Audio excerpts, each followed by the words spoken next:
My father wanted me to go to England. He wanted me to be a chartered accountant as he had been.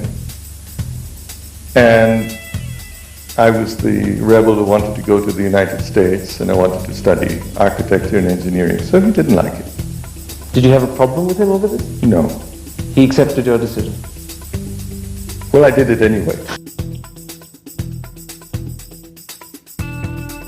In those days, foreign exchange was very difficult to come by, and the Reserve Bank of India would allocate a certain amount of dollars for your studies. I remember that amount was like $180 a month. And there used to be times when you'd get very close to the wire and the check would be delayed coming in or something would happen. And there were a couple of times I actually, with great humiliation, had to go and ask my friends if they could lend me $100 to get over time till my check came or something. So it was very tough. I used to supplement this by washing planes at the airport or getting, washing planes so that I could get flying time and things of this nature that I did. I had a good job, exciting job in a city I loved, Los Angeles, and yes, I had no intention of coming back. Ever since I was a kid, long before I ever went there the first time, I had a desire to go there. So that could dream fulfilled? Yeah, destiny, whatever. So what brought you back? My grandmother brought me back. She was old, she was ailing, and she wanted to see me again. And she appealed to me. In those days, even telephone calls were hard. You had to book a call, and they weren't an everyday thing. And she appealed to me, and it touched me, and so I went back. Well, I came back not necessarily thinking I would live the rest of my life here. I just came back because she wanted me back. And I did almost go back. You seriously thought that you were going to throw it in and go back? Oh yeah. What kept you on? It's hard to say. A couple of times I came very close to going back, and then didn't. I can't explain that. It was just, I think, something that happened here. One of the things that happened that kept me back was being asked to take over Nelco, and it seemed like a challenge. That was 1971. That's right. It was a challenge. It was an industry that was exciting. The electronics industry in those days was, even making radios and TV sets was challenging and exciting. And it was a company filled with young people, and above all, it was an opportunity to dig your teeth into something. It's a very strange way. We were in Jamshedpur on a visit, and I had to go to Stuttgart for a meeting with Mercedes. And when I came back, I heard he'd had a mild heart attack and he was in the hospital in Bombay. And I called on him every day while he was there. And on a particular Monday, he was back in the office, and I went to see him, and he had this habit of when you walked in, he'd say, "Well, what's new?" And I said, "Jay, there's nothing new. I just saw you on Friday." And he said, "Well, I have something new for you. I've decided to step down and name you my successor. Don't say anything about it now.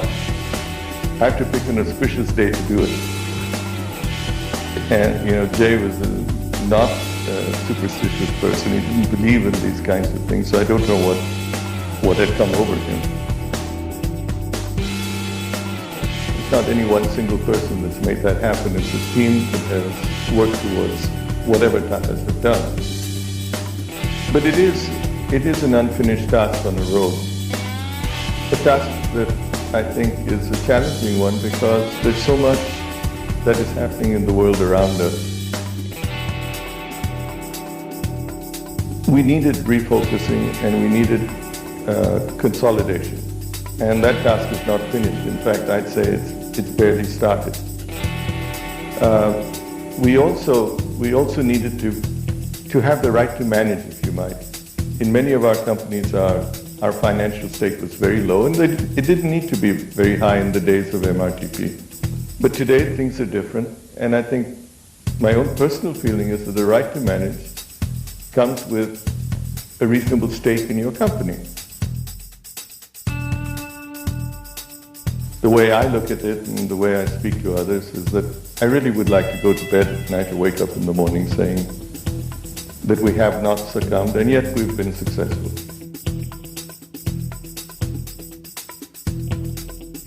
I would prefer to live with the knowledge I have of upholding the values that we have and that we've tried to uphold through these years, rather than say that I've grown at 3 times the rate that we have. Conscience before profit. Conscience before profit, perhaps, or profit in a particular way, in a particular form that you can live with, that you can be proud of.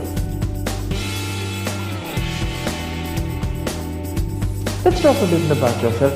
Those who know you say that you are very private or reserved, perhaps even soft. Is that so? Perhaps so, yes.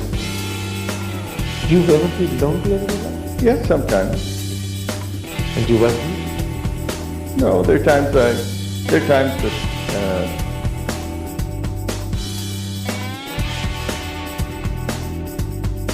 in a job like mine that you welcome being alone. You seldom have time by yourself. And there are times that you do feel lonely. I presume that's when the day is done and you go home and it's to an empty home. Sometimes.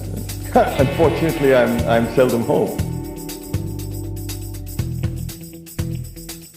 Did you never think of getting married? Yes, I did, and came close several times. Can I ask what went wrong? Oh, different things went wrong at different times. Usually the pressure of work, the feeling that domestic life was secondary to my work life was usually the reason that things didn't work out. Because you said to yourself there's always time for this later on. Yes. Yes. And today when you suddenly discover that perhaps there hasn't been time, do you regret not having married? Oh, many times. Would you still consider getting married? Oh, of course. So you don't think that at 63 it's too late? I don't think it's too late to do anything. If the right person were there and I had the right feelings, I would certainly do so.